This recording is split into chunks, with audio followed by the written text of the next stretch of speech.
بس رضا وہ آ گئے مشکل کشالی، دامن سے بڑھ کے بالی سکینہ لپٹ گئی، بولی کہ میں نے یاد کیا تھا ابھی ابھی، جلدی سے کھولیے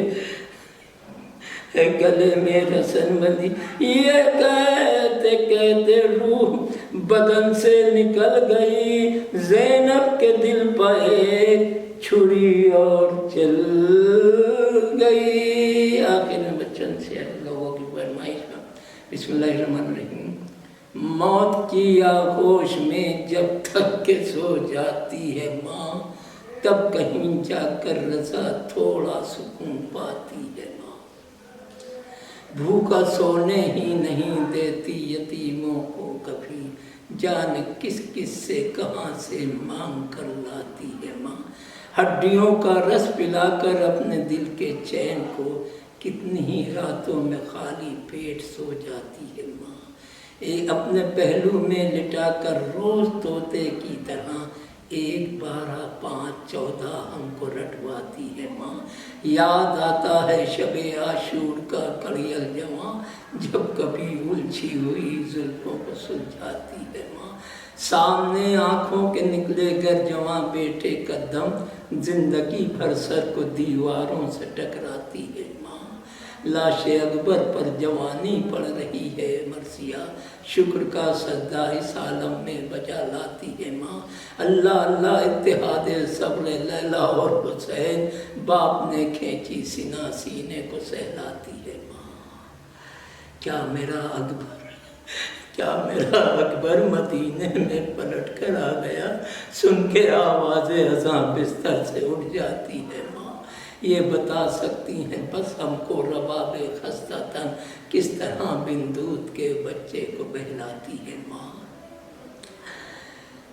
کس طرح بن دودھ کے بچے کو بہلاتی ہے ماں۔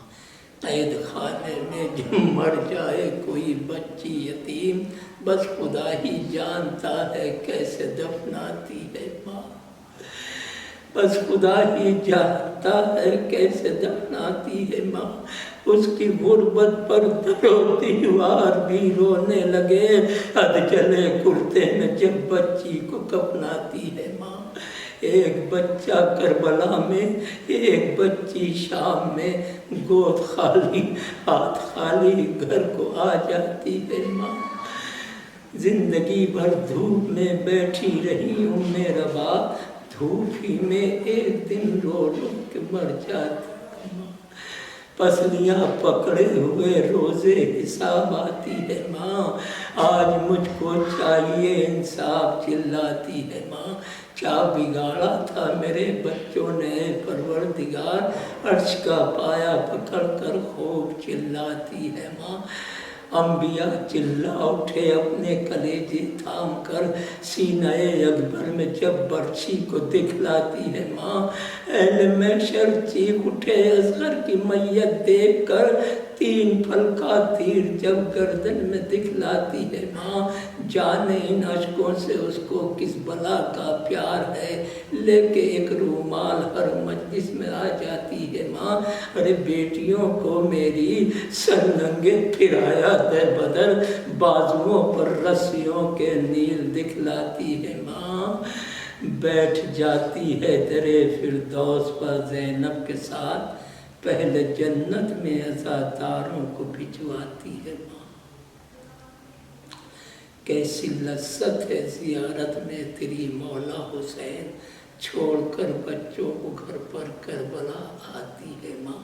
کربلا کیا ہے زمانے کو بتانے کے لیے، منبروں کو می سمیت تمار دے جاتی ہے ماں۔ جا نماز فاطمہ زہرا ہے یہ فرش عزا، مرتبہ کیا ہے عزا خانے کا بتلاتی ہے ماں۔ جانے اپنے غم کو بھول کر روتے ہیں جو شبیر کو، ان کے اشکوں کے لیے جنت سے آ جاتی ہے ماں۔ بیٹھ جاتی ہے درے فردوس و زینب کے ساتھ، پہلے جنت میں عزاداروں کو بھجواتی ہے ماں۔ داخل فردوس ہو جاتے ہیں جب اہل عزا، تب کہیں جا کر رضا تھوڑا سکون پاتی ہے۔ اللہم صلی اللہ علیہ وسلم۔ ایک سورہ فاتحہ تمام ہمارے مومنین و مومنات کے لیے عنایت کریں۔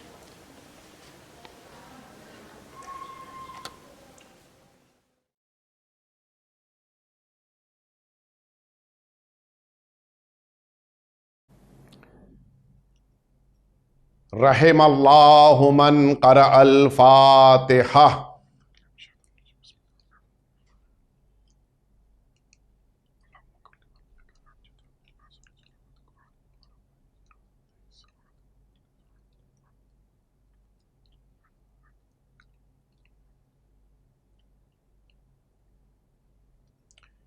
لا حول ولا قوة الا باللہ العلی العظیم۔ حسبنا اللہ ونعم الوکیل، نعم المولا ونعم النصیر۔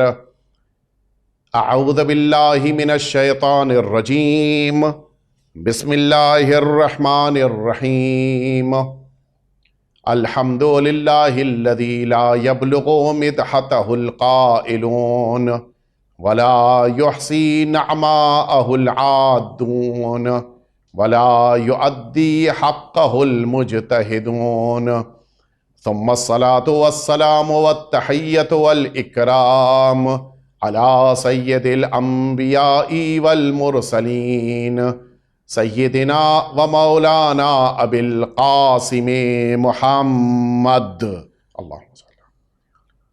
صلى الله عليه وعلى أهل بيته الأطيبين الأنجبين، لا سيما الإمام المبين بقية الله في الأرضين، واللعنة الدائمة الباقية على أعدائهم أجمعين، أما بعد، فقد قال الله الحكيم في كتابه المبين، وهو أصدق الصادقين وقوله الحق، إنما يريد الله ليذهب عنكم الرجس أهل البيت ويطهركم تطهيرا۔ اللهم صل على۔ اذان محترم، علی امام باڑے کی طرف سے منعقد ہونے والے اس عشرہ مجالس کی یہ آخری مجلس، جس میں چند معروضات کو آپ کے سامنے عرض کرنا ہے اور اہل بیت اطہار کی بارگاہ میں بالخصوص صدیقہ طاہرہ صلوات اللہ وسلامہ علیہا اور ان کے فرزند ارجمن سرکار سید الشہداء امام حسین صلوات اللہ وسلامہ علیہ کی بارگاہ میں آج کی اس شب کی مناسبت سے پرسا تعزیت پیش کرنا ہے۔ وہ پرسا کہ جو اس شہزادی کے لیے ہے کہ جس نے سرزمین شام کے زندان میں اپنے بابا کے لیے اپنی جان کا نذرانہ پیش کرتے ہوئے شہادت کو گلے لگایا۔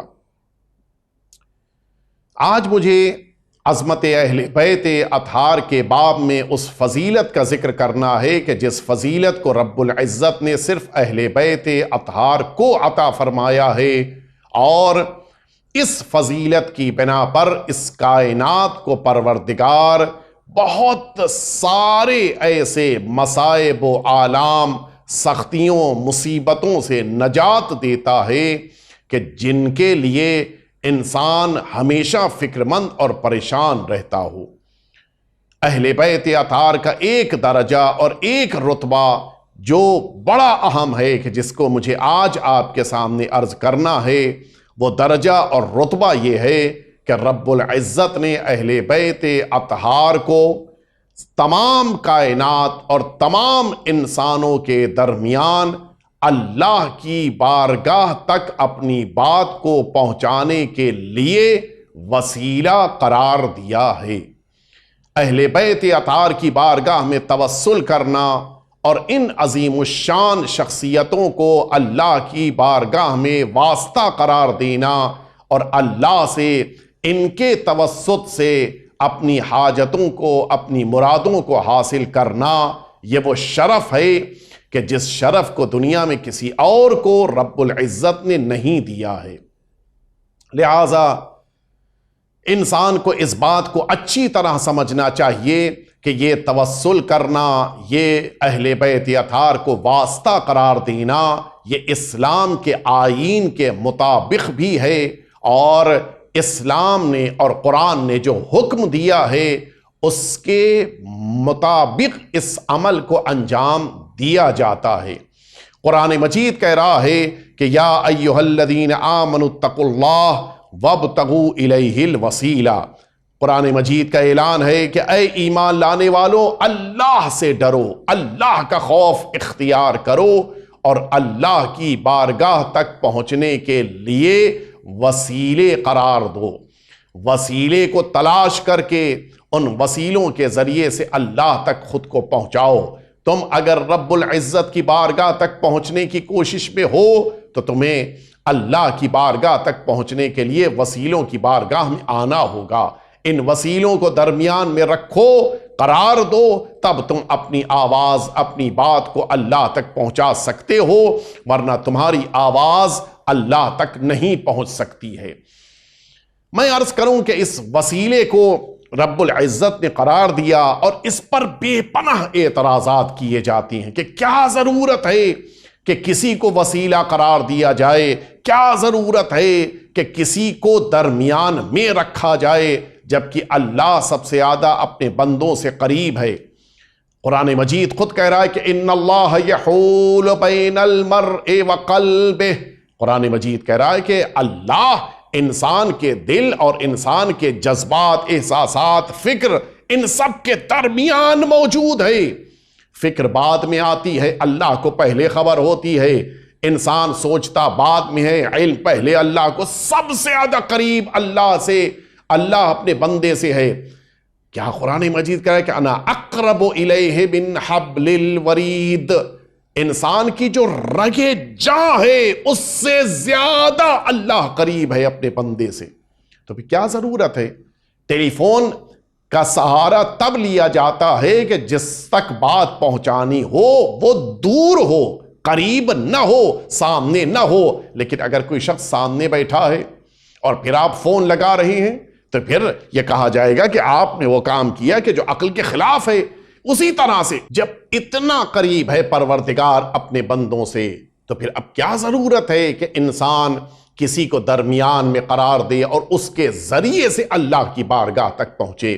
لیکن اگر آپ تھوڑی سی توجہ دیں بات آپ کے ذہنوں تک پہنچ جائے گی، اور حقیقت بھی یہی ہے۔ اللہ نے انسانوں کو جس موقع کے اوپر اس دنیا میں ایک بچہ آتا ہے وہ تمام چیزیں سکھا دیں کہ جن چیزوں کی اس بچے کو اس دنیا میں ضرورت پڑنے والی ہے۔ یہ بچہ دنیا میں آتا ہے، کوئی اس بچے کو نہیں سکھاتا، لیکن یہ آتے ہی سانس لینے لگتا ہے۔ کس نے اس کو سانس لینے کا طریقہ سکھایا کہ آکسیجن کو اندر لے کے جاؤ اور پھر کاربن ڈائی آکسائڈ کی شکل میں اس کو باہر نکال کے پھینک دو؟ کس نے اس بچے کو سکھایا کہ جب تم روشنی کے سامنے تمہاری آنکھ آ جائے تو جلدی سے پلک کو بند کر لینا تاکہ یہ روشنی تمہاری آنکھ کو نقصان نہ پہنچائے؟ کس نے اس بچے کو سکھایا کہ جب تمہیں بھوک لگے تو گریہ کر کے اپنی بات کو اپنی ماں کو سمجھانا؟ کس نے اس بچے کو بتایا کہ اگر تمہارے بدن میں، تمہارے پیر میں، تمہارے پیٹ میں کہیں تکلیف ہو، درد ہو تو پھر اپنی آواز کو گریے جیسی قرار دینا تاکہ ماں متوجہ ہو جائے کہ بچہ درد میں ہے، تکلیف میں ہے؟ نہ ڈاکٹر نے سکھایا، نہ نرس نے بتایا، حتیٰ نہ ماں باپ نے سکھایا، لیکن یہ بچہ ان چیزوں کو خود بخود سیکھ کر آتا ہے۔ تو اب سوال یہ ہے، دیکھیں سب سے زیادہ مشکل ہوتا ہے سب سے زیادہ کم سن کو کسی بات کو سمجھانا، سب سے زیادہ مشکل ہوتا ہے۔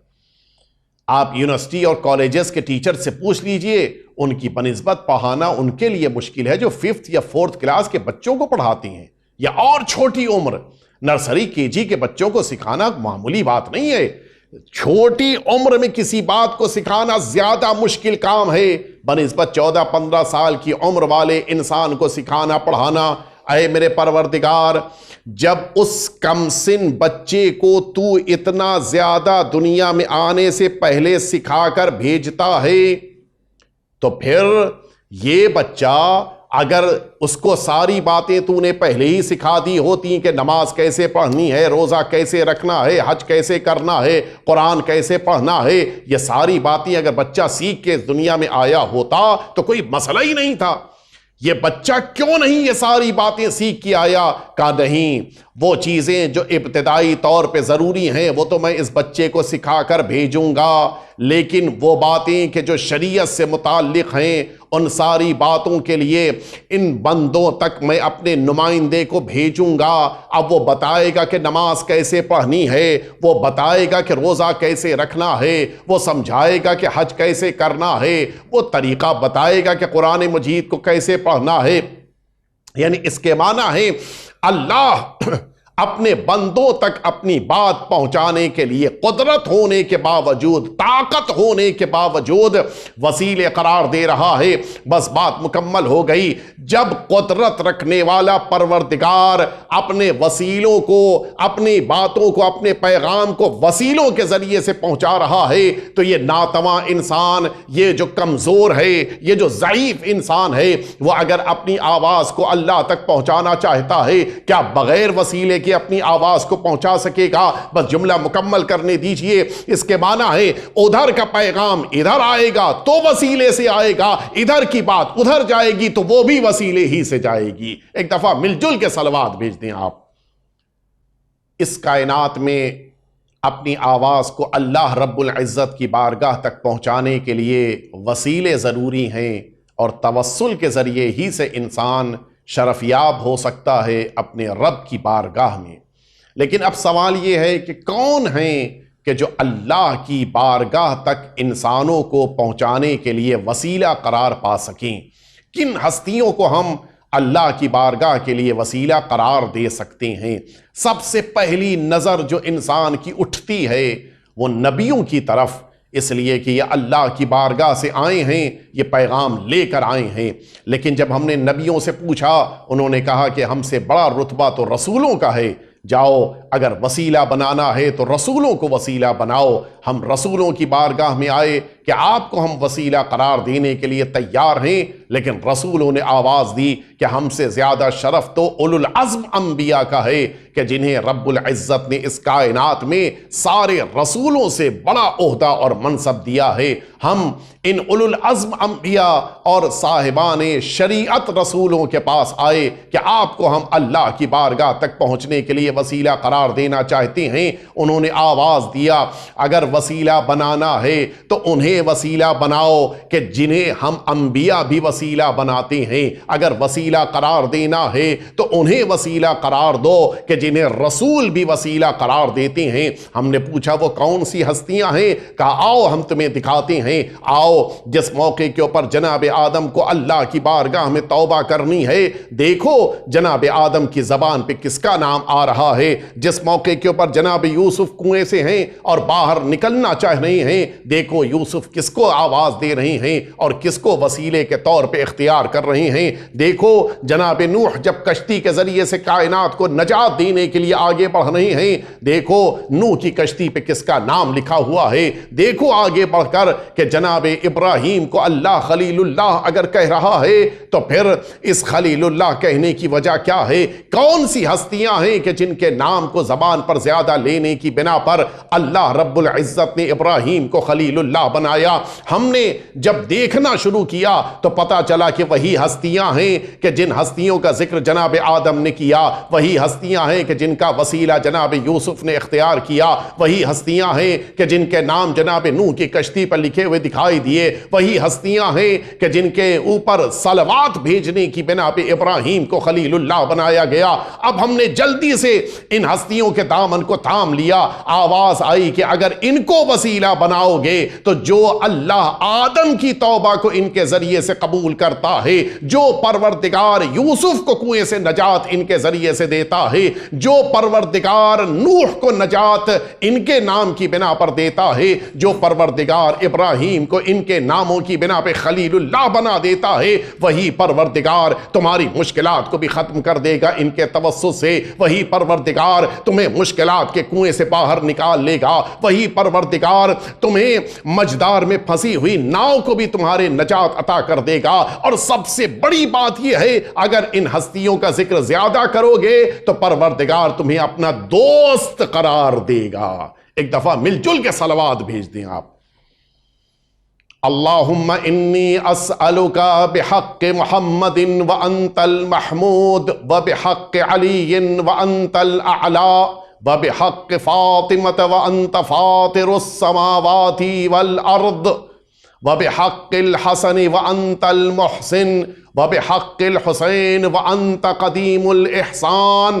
یہ وہ آواز ہے کہ جو اس وقت افلاک میں گونج رہی تھی جب اس کائنات میں نہ بشر تھا، نہ بشر کو جاننے والا ماننے والا کوئی تھا، نہ آدم کی نبوت کا ذکر تھا، نہ بقیہ رسولوں کا ذکر تھا۔ اس وقت بھی افلاک میں یہی آواز گونج رہی تھی۔ ہم نے اسی لیے زیارت جامعہ کے پڑھتے وقت یہ جملہ کہا کہ اللہم انی لو وجدت شفعاء اقرب الیک من محمد و اہل بیتہ لجعلتہم شفعائی۔ اے میرے پروردگار، اگر ہمیں اہل بیت اطہار سے زیادہ تیری بارگاہ میں کوئی قریب مل جاتا تو ہم انہیں شفیع بناتے، انہیں وسیلہ بناتے، انہیں لے کے تیری بارگاہ میں آتے۔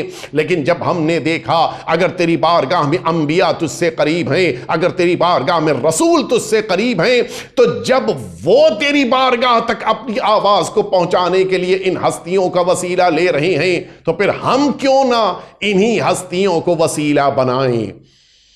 ان ہستیوں، ان مقدس شخصیتوں کے ذریعے سے جب انسان اللہ کی بارگاہ میں حاضر ہوتا ہے تو کامیابیاں اس کے قدم چومتی ہیں۔ میں عرض کروں آپ کی خدمت میں، انسان کبھی کبھی یہ سوچتا ہے کہ ہمیں ضرورت کیا ہے ان وسیلوں کی۔ حقیقت یہ ہے، اگر عزت چاہیے ہے، اگر اپنے معافی ضمیر میں چھپی ہوئی دعاؤں کو باب استجابت تک پہنچانے کی تمنا ہے، تو پھر اہل بیت اطہار کا وسیلہ لینا ہوگا۔ کبھی کبھی ہوتا ہے انسان کی مصروفیتیں بہت سارے کاموں سے انسان کے قدم روک لیتی ہیں، اور لوگوں کی عقیدت کہتی ہے کہ یہ کام بھی آپ ہی کو کرنا ہے۔ بہت سارے اوقات خاص طور سے ہم لوگوں کے ساتھ یہ بہت بڑی مشکل ہوتی ہے، مصروفیت زیادہ ہے، کام زیادہ ہیں، پروگرام زیادہ ہیں، اور درمیان میں ایک نیا پروگرام بھی، اور اس عقیدت مند کا یہ اصرار کہ آپ ہی کو اس پروگرام میں شرکت کرتے ہوئے کام کو انجام دینا ہے۔ سارے پروگرام سیٹ ہو چکے تھے، ساری مجلسوں کے وعدے کر چکے تھے، سارے ہر اعتبار سے مرتب ہو چکے تھے، آنے جانے کے انتظامات سب ہو چکے تھے۔ اچانک بیچ میں ایک خاص مرید نے آ کر کہہ دیا کہ نہیں حضور، ہمارے گھر میں ہمارے بیٹے کا، اور ایک ہی بیٹا ہے، اس کا ولیمہ میں نے اپنے وطن میں شادی ہو گئی تھی، یہاں بامبے میں رکھا، آپ کو شرکت کرنی ہی ہوگی، آپ کے بغیر تو ہو نہیں سکتا پروگرام۔ اب کیا کرے انسان، وعدہ خلافی کر نہیں سکتا، زبان دے چکے ہیں بقیہ کو، وہاں پہنچیں گے تو یہاں شرکت نہیں ہو پائے گی، یہاں شرکت کریں گے تو وہاں کا پروگرام ڈسٹرب ہو جائے گا۔ ایک ہی راستہ نکلا، دیکھو بھائی میں تو نہیں آ پاؤں گا، میرا فلاں فلاں جگہ کے اوپر فلاں فلاں وعدہ ہے، مجھے وہاں پہنچنا ہے۔ میں ایک کام کر سکتا ہوں کہ دیکھو میں تو نہیں آ پاؤں گا، ہاں میں اپنے کسی نمائندے کو بھیج دوں گا کہ نہیں حضور آپ کو آنا ہے، کبھی میں نہیں آ پاؤں گا۔ گھر آئے، گھر واپس آنے کے بعد اپنے بچے سے کہہ دیا کہ جو 7-8 سال کا تھا کہ دیکھو بیٹا فلاں دن میرے فلاں دوست کے بیٹے کا ولیمہ ہے، تمہیں شرکت کرنی ہے۔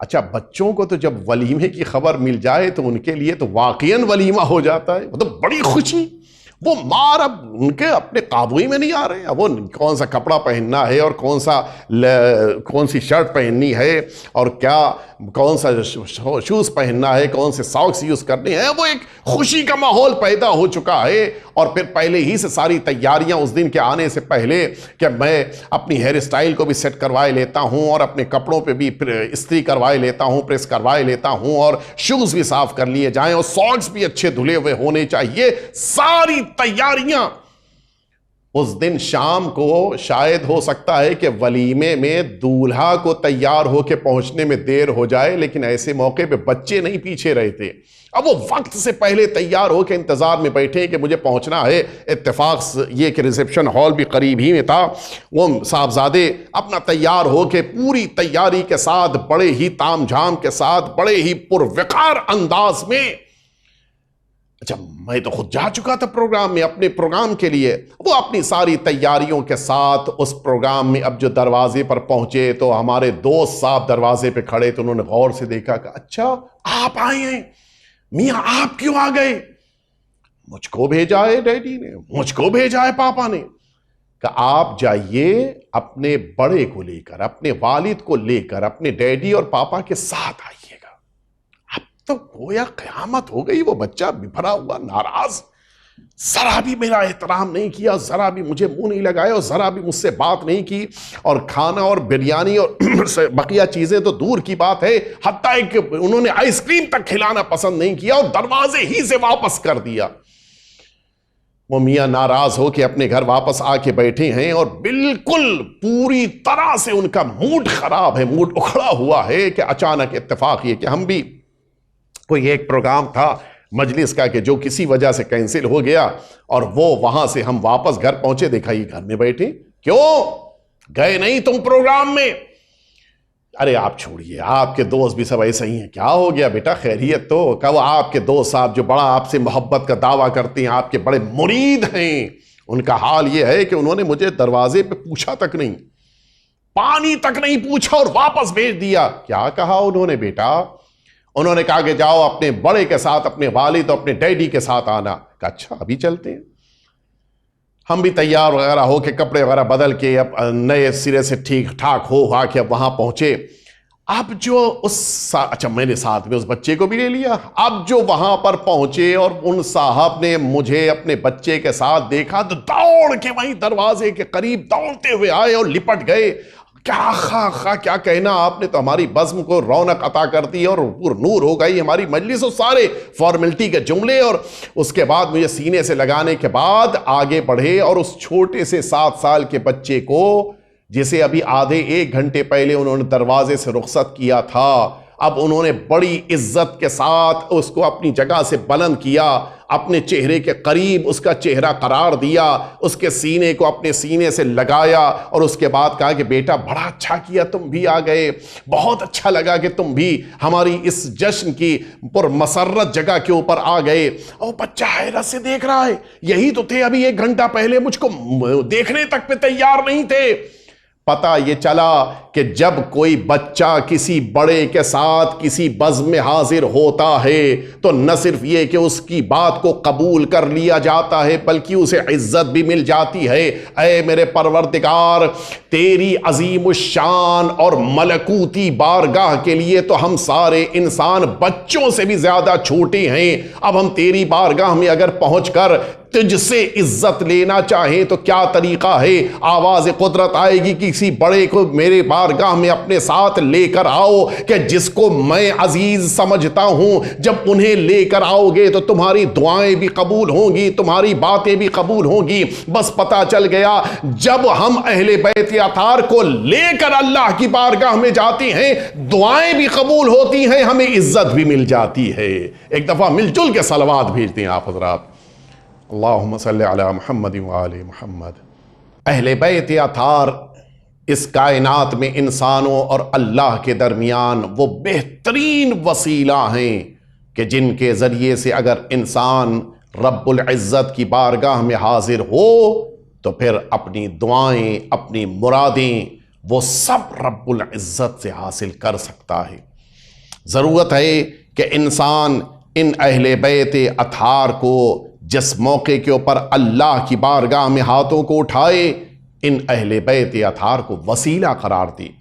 اسی لیے جس موقع کے اوپر میدان مباہلہ میں حضور ختمی مرتبت حضرت محمد مصطفیٰ صلی اللہ علیہ وآلہ وسلم تشریف لے جا رہے ہیں، اس میدان مباہلہ میں پہنچتے ہی جیسے ہی آپ نے میدان مباہلہ میں قدم رکھا، آپ نے پیچھے گھوم کر اہل بیت اطہار یعنی صدیقہ طاہرہ صلوات اللہ وسلامہ علیہا، سرکار امیر المؤمنین امام حسن مجتبی امام حسین صلوات اللہ وسلامہ علیہم اجمعین کی طرف رخ کیا اور یہ جملہ فرمایا کہ اذا دعوت فامنوا، میں میدان مباہلہ میں قدم رکھ رہا ہوں، اب جب میدان مباہلہ میں میں ہاتھوں کو اٹھا کر دعا کروں تو تم آمین کہہ دینا۔ اللہ اکبر! اس کائنات میں سب سے زیادہ جو ذات اللہ سے قریب ہے وہ ذات ہمارے رسول کی ہے، وہ آخری رسول جو وجہ خلقت کائنات ہیں، ان سے زیادہ اللہ سے کوئی قریب نہیں ہے، اول مخلوق ہیں، لیکن وہ بھی یہ تمنا کر رہے ہیں کہ ان کی دعاؤں میں آمین اہل بیت اطہار کی طرف سے آ جائے۔ بس مجھے جملہ کہنے دیجئے، جب رسول کی دعا اہل بیت اطہار کی آمین کو تلاش کرتی ہے تو پھر ہم بندوں کی دعا اہل بیت کے بغیر کیسے اللہ کی بارگاہ تک پہنچ سکتی ہے؟ ایک دفعہ مل جل کے صلوات بھیج دیں آپ حضرات۔ اہل بیت اطہار کو وسیلہ قرار دینا ہے۔ میں عرض کروں، یہی قرآن مجید ہے، سورہ اسراء کی 64ویں آیہ شریفہ، سارے مفسرین نے لکھا ہے کہ اسی مدینہ طیبہ میں اس آیہ شریفہ کو جو میں ابھی پڑھ رہا ہوں اس کے ضمن میں سب نے لکھا ہے۔ اسی مدینہ طیبہ میں ایک صحابی رسول ہے کہ جس نے خود کو اپنے گھر میں اندر سے بند کر لیا ہے، باہر نکلنے پہ تیار نہیں ہے۔ ہوا کیا ہے؟ اس سے گناہ سرزد ہو گیا۔ نتیجے میں اب شرم ہے کہ اگر بزم رسول میں مجھ سے پوچھ لیا گیا تو میں کیسے بتاؤں گا، میں کیسے کہوں گا کہ میں گناہگار ہوں، اور اس گناہگار وجود کو میں کیسے رسالت مآب کی بزم تک لے کر جاؤں؟ البتہ اس واقعے کو سب نے اپنی کتاب میں لکھا کہ صحابی پیغمبر سے گناہ ہو گیا۔ مجھے جملہ کہنے دیجئے، بقیہ باتیں امت مانے نہ مانے، لیکن کم از کم اس واقعے سے یہ تو پتا چل گیا کہ صحابیت کے وہاں عصمت نہیں پائی جاتی ہے، گناہ پایا جا سکتا ہے۔ یہی فرق ہے اہل بیت اطہار اور صحابی میں۔ صحابی گناہگار ہو سکتا ہے، لیکن اہل بیت وہ ہیں جن کو معصوم قرار دیا گیا ہے۔ ایک دفعہ صلوات بھیج دیں آپ حضرات مل جل کے۔ گھر میں بند کر لیا، نہیں نکل رہا ہے، نہ بازار جانا، نہ گھر کے باہر نکلنا، نہ بزم رسول میں آنا، نہ مسجد۔ اچھا حضور اکرم کو تو پتا ہے، لیکن لوگوں کو متوجہ کرانا ہے۔ نماز میں نہیں دکھ رہا ہے، وہ کہاں گیا صحابی؟ راستے میں نہیں دکھا، وہ کہاں ہے صحابی میرا؟ ممبر پہ بیٹھے، میرا وہ صحابی کہاں ہے؟ لوگوں سے پوچھے، کسی کو کچھ پتا نہیں۔ ایک دن بڑی ہمت کے ساتھ ساری طاقت کو جمع کر کے اپنے گھر سے نکلا تاکہ چلیں آج چل کے رسالت مآب کی بارگاہ میں گڑ گڑا کر معافی مانگے، شاید میری توبہ قبول ہو جائے۔ بڑے لرزتے ہوئے قدموں کے ساتھ آہستہ آہستہ بڑھتا ہوا آیا اور حضور اکرم کے بیت الشرف کی طرف بڑھتے ہوئے اب جو رسالت مآب کے گھر کے پاس والے آخری نکڑ پہ پہنچا، اچانک اس کا چہرہ کھل گیا جیسے اسے جنت مل گئی ہو۔ کیا ہوا؟ اس نے رسالت مآب کے دو شہزادے امام حسن اور امام حسین کو رسول اللہ صلی اللہ علیہ وآلہ وسلم کی طرف جاتے ہوئے، ان کے بیت الشرف کی طرف جاتے ہوئے دیکھا، دوڑ کے آیا اور جلدی سے ان دونوں شہزادوں کو داہنے اور بائیں کاندھے کے اوپر بٹھایا، اور اب وہی قدم جو ابھی تک ساتھ نہیں دے رہے تھے، جو آگے نہیں بڑھنے کی ہمت دے رہے تھے، وہی قدم بڑی تیزی کے ساتھ بڑھ رہے ہیں اور رسالت مآب کی طرف آگے جا رہا ہے، جلدی جلدی تیزی سے آگے بڑھ رہا ہے۔ کہاں سے یہ طاقت مل گئی؟ کہاں سے یہ قوت مل گئی؟ کہا اس لیے طاقت و قوت مل گئی ہے کہ بہترین وسیلے اسے مل گئے ہیں۔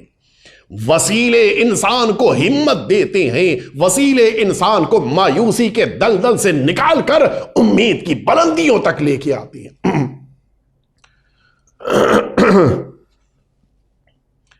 اس جملے کو کٹ کر کے پھر سے کہہ دیجیے گا۔ جی، انسان جب مایوس ہو جائے تو ایسے موقع کے اوپر یہی وسیلہ ہے جو انسان کو نجات دیتا ہے، یہی وسیلہ ہے جو انسان کو مایوسی کے دلدل سے نکال کر امید کی بلندیوں تک لے کر آتا ہے۔ آیا حضور اکرم کی طرف بڑھ رہا ہے، اچانک اب یہاں پر روایت میں دو لفظیں ہیں، وابتسم الرسول، حضور اکرم اس کو دیکھ کے مسکرا دیے، یا ضحک الرسول، بعض روایتوں میں ہے کہ حضور اکرم ہنس دی، البتہ ضحکہ ابتسامہ روایت میں موجود ہے کہ حضور اکرم کا ہنسنا ان کی مسکراہٹ ہوتا تھا، یہ خوشی کا اظہار کرنے کے لیے حضور اکرم مسکرا دیتے تھے۔ حضور اکرم نے جب اس کو دیکھا تو مسکرا دیے، ساری بات پتا ہے، سارا قضیہ پتا ہے۔ اب حضور اکرم نے فرمایا کہ اذهب فانت طلیق، جا واپس چلا جا، اللہ نے تجھے آزاد کر دیا ہے، اللہ نے تیری گناہوں کو معاف کر دیا ہے، اللہ نے تجھے پاک صاف کر دیا ہے۔ اور یہی جملہ حضور اکرم نے فرمایا تھا کہ اب یہی سورہ نساء کی آیت نمبر 64 رب العزت کی بارگاہ سے لے کے جبریل امین نازل ہوئے، فرماتے ہیں کہ اے پیغمبر آپ یہ آیت پہنچا دیے کہ وَلَوْ أَنَّهُمْ إِذْ ظَلَمُوا أَنفُسَهُمْ جَاءُوكَ فاستغفروا الله واستغفر لهم الرسول لوجدوا الله توابا رحیما۔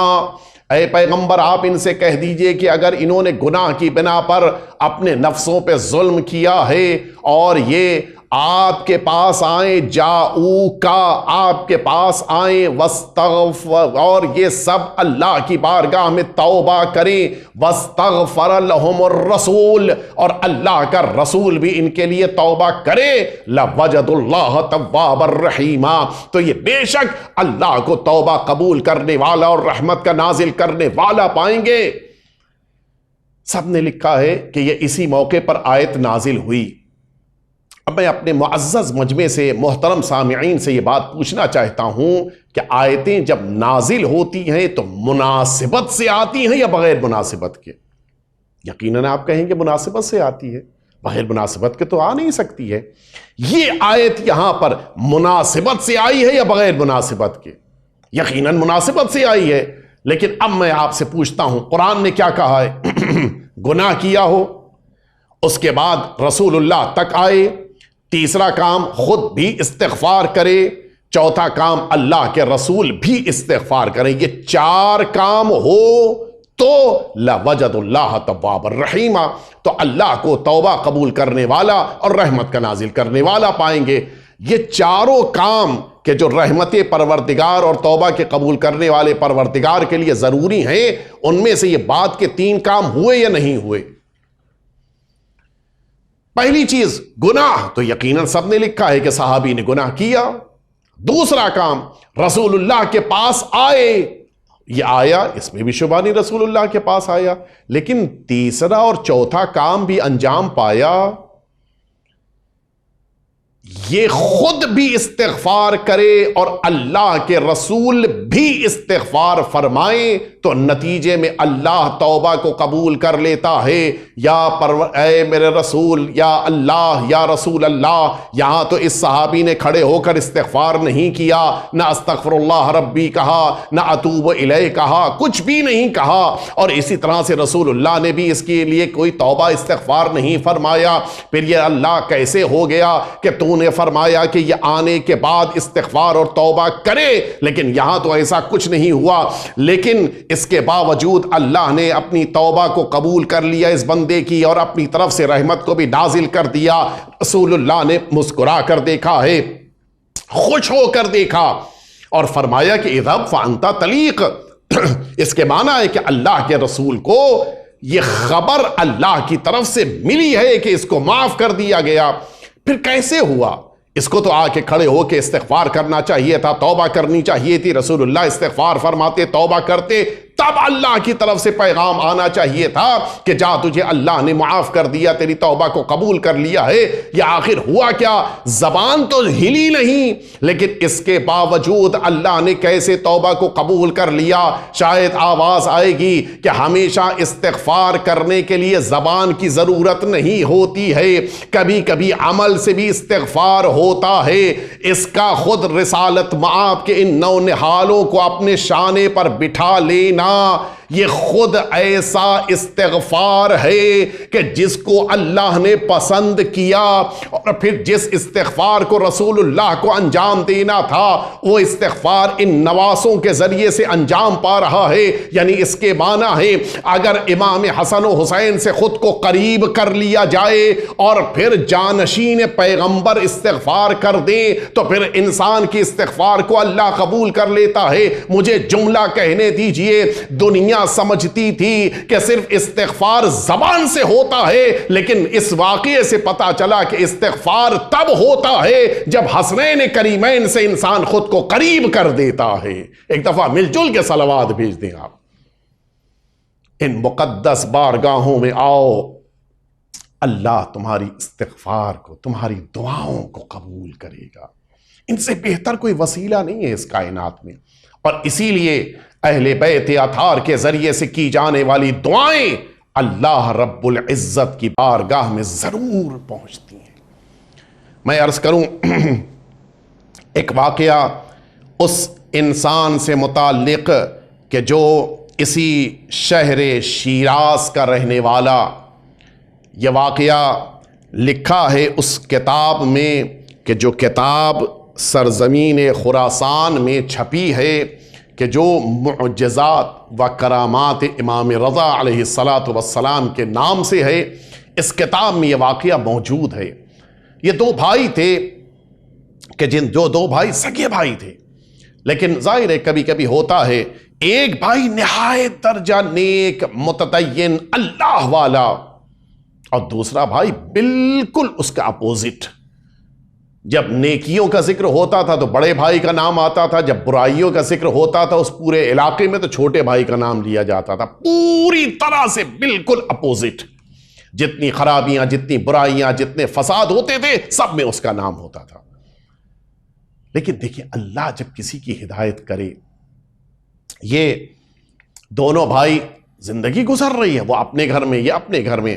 اس زمانے میں ایک طریقہ کار تھا کہ جو ابھی بھی ہے بعض علاقوں میں، ہمارے ہندوستان میں پہلے تھا لیکن اب تقریباً کم ہو گیا ہے، کہ جب کوئی زیارت کے لیے یا حج کے لیے جانے لگتا تھا تو پورا علاقہ اس کو رخصت کرنے کے لیے اس علاقے کی سرحد تک آتا تھا، اور پھر لوگ کوئی التماس کرتا تھا دعاؤں کے لیے، کوئی التماس کرتا تھا کہ ہماری طرف سے وہاں زیارت پڑھ دینا، الگ الگ طریقے ہوتے تھے۔ اب یہ تقریباً کم ہو گیا ماحول۔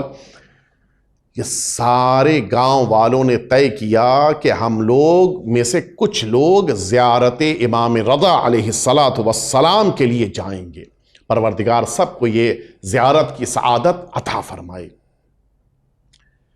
یہ دونوں بھائی، ان میں سے بڑے بھائی نے بھی ارادہ کیا کہ وہ بھی زیارت پہ جائے گا۔ وہ ایک چھوٹا سا قافلہ کہ جو زیارت کے لیے نکل رہا تھا، بڑے بھائی نے خود کو بھی اس میں شامل کیا، اور پھر جب رخصتی کا دن آیا اور پورا گاؤں، پورا علاقہ رخصت کرنے کے لیے نکلا، تو اب گاؤں کی سرحد تک چھوڑنے کے لیے جہاں سب آ رہے تھے وہیں یہ چھوٹا بھائی بھی آیا۔ چھوٹے بھائی نے دیکھا کہ بڑا بھائی جا رہا ہے تو اچانک دل میں نہ جانے کیا احساس پیدا ہوا۔ اس نے اپنے بڑے بھائی سے کہا کہ بھائی کیا میں شیعہ نہیں ہوں؟ ارے کیا بات کر رہے ہو، میں شیعہ ہوں، تم بھی شیعہ، ایک ماں باپ کی اولاد، ہم دونوں شیعہ ہیں۔ چھوٹے بھائی نے کہا کہ پھر تم ہی کیوں زیارت پہ جا رہے ہو؟ کہا نہیں تم بھی زیارت پہ جاؤ، یقیناً تمہیں زیارت پہ جانا چاہیے، اگلے سفر میں تم ہمارے ساتھ چلنا۔ اس نے کہا اگلا سفر نہیں، یہ سب میں نہیں جانتا۔ اچھا جو اس مزاج کے ہوتے ہیں ذرا ضدی مزاج میں یہ سب کچھ نہیں جانتا، جائیں گے تو ساتھ میں جائیں گے اور اسی سفر میں جائیں گے۔ بڑے بھائی نے کہا دیکھو اتنا آسان نہیں ہے سفر کرنا، آج کا دور تو نہیں ہے کہ انسان نے بس کریڈٹ کارڈ لے لیا اور سفر پہ نکل پڑا، سب کچھ راستے میں مل جائے گا۔ اس زمانے میں کھانے کا انتظام، سواری کا انتظام، سارے کپڑے سب کچھ ساتھ میں لے کے نکلنا پڑتا تھا۔ کہا ایسے تو نہیں ہوگا کہ اچانک چل پڑو۔ کہا بھئی یہ سب باتیں میرے بس کی سمجھنے کی نہیں ہے، مجھے جانا ہے تمہارے ساتھ اسی سفر میں جانا ہے۔ جب چھوٹے بھائی نے زیادہ اصرار کیا تو بڑے بھائی نے کہا ٹھیک ہے چلو بھائی تمہیں بھی لے کے چلیں۔ لیکن جناب دیکھیں کبھی کبھی انسان کو اپنے عمل پر مغرور نہیں ہونا چاہیے۔ سارے قافلے والوں نے جب یہ سنا کہ ہمارے ساتھ یہ شریر اور بدماش بھائی بھی جائے گا، یہ سب اڑ گئے کہ ہم تو نہیں جائیں گے۔ کیوں؟ کہ اس کے ساتھ جائیں گے، اس کے ساتھ جانا ہم سب کے لیے شرم کی بات ہے۔ راستے میں ستائے گا، پریشان کرے گا، مشکلات پیدا کرے گا۔ بڑے بھائی نے کہا یہ سب میری ذمہ داری ہے، یہ سب میری ذمہ داری ہے، یہ راستے میں کچھ نہیں کرے گا، میں جانتا ہوں، یہ میرے کھانے میں سے کھانا کھائے گا، یہ میرا لباس پہنے گا، یہ میری سواری استعمال کرے گا، تم لوگ پریشان نہ ہو، یہ سب میرے ذمے۔ اچھا بھائی، بڑی مشکل سے سب کو راضی کیا، لے کے نکلا بڑا بھائی اپنے چھوٹے بھائی کے ساتھ، اور یہ سب سفر پہ رواں دواں ہیں، یہاں تک کہ یہ سب مشہد مقدس کے قریب پہنچے۔ آپ سنیں گے انتظام پروردگار۔ چھوٹے بھائی کی طبیعت راستے میں بگڑی اور ایسی خراب ہوتی گئی کہ اس سے پہلے کہ پاس کے کسی صحرا میں ہیں، یہ سب رات میں رکے تھے، پاس کے کسی گاؤں سے جا کر کسی طبیب کو بلا کر لائیں، مدد لی جائے، اس سے پہلے ہی چھوٹا بھائی دنیا سے رخصت ہو گیا۔ پورے سارے قافلے والے مطمئن کہ چلو اچھا ہوا، اب اس کے شر سے نجات مل گئی۔ چھوٹے بھائی کو بڑے بھائی نے غسل دیا، سب نے کہا یہ دفن کر دو، یہی صحرا میں قبر کھو دی جائے، دفن کرنی، یہ تو نہیں ہوگا۔ نکلے تھے زیارت کے لیے، جب تک 8ویں امام کی زیارت کے لیے ہم سب نہیں پہنچیں گے، اس کو بھی لے کر ہم یہاں سے ہلیں گے نہیں۔ اچھا ٹھیک ہے، تم کہتے ہو یہ آخری کام بھی کر لیا جائے۔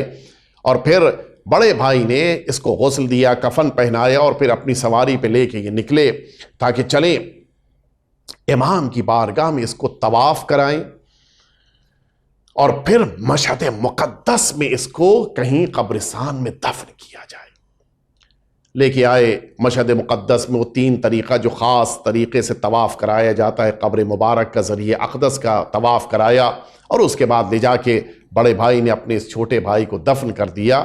لیکن 8ویں امام سے التماس کیا کہ مولا، میں چاہتا ہوں کہ اپنے بھائی کی حالت دیکھوں کہ کتنی اس کو سزا ملی، دیکھوں میں کیا حال کیا ہے اس کا عالم برزخ میں۔